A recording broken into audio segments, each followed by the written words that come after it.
وہ ایک بچہ آیا نا اپنی ماں کے لیے لباس لینے کے لیے، اور پہلے وہ گیا اپنے چچا کے پاس، اس کی ماں بیوہ تھی اور اس کا لباس پھٹ گیا تھا، اور وہ اپنے چچا کے پاس گیا تو اس نے دتکار دیا۔ ماں نے اس کو روکا تھا بیٹا نہ جانا، لیکن اس نے کہا کہ تیرے بدن کے اوپر جو لباس ہے وہ بھی پھٹ گیا اور جگہ جگہ سے جسم جھلک رہا ہے، تو میں اپنے چچا سے آپ کے لیے لباس لے کے آتا ہوں۔ پھر جو رویہ اس نے اختیار کیا تو واپس روتا ہوا آ رہا تھا، تو کسی نے راستے نے پوچھا کہ کیا ماجرا ہوا؟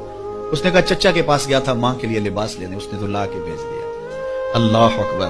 تو اس نے کہا کہ جا سین حرم میں محمد نام کا ایک شخص بیٹھا ہوا ہے، اگر تو اپنا دکھڑا اس کے سامنے پیش کرے تو وہ امید ہے تمہیں رد نہیں کریں گے، لیکن سن لے ان کا دین کوئی اور ہے۔ اللہ اکبر۔ اپنے ماں کے پاس آیا تو ماں کو کہا کہ چچا نے رلا کے بھیج دیا، لیکن آپ کی حالت مجھ سے دیکھی نہیں جا رہی۔ تو ماں نے کہا کہ بیٹا نہیں، ان کے پاس نہیں جانا، سنا ہے کہ جو ان سے ملے دین دھرم چھین لیتے ہیں اس کا۔ اللہ اکبر۔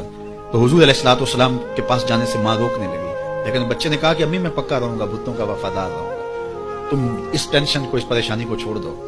اور حضور کی خدمت میں حاضر ہوا۔ حضور صحن حرم میں چادر اوڑے بیٹھے ہوئے تھے، اور جا کے کہنے لگا میں پہلے بات آپ سے کر لیتا ہوں، آپ کا دین میں نے قبول نہیں کرنا۔ حضور مسکرا کے بولے بیٹا بتاؤ کس لیے آئے ہو؟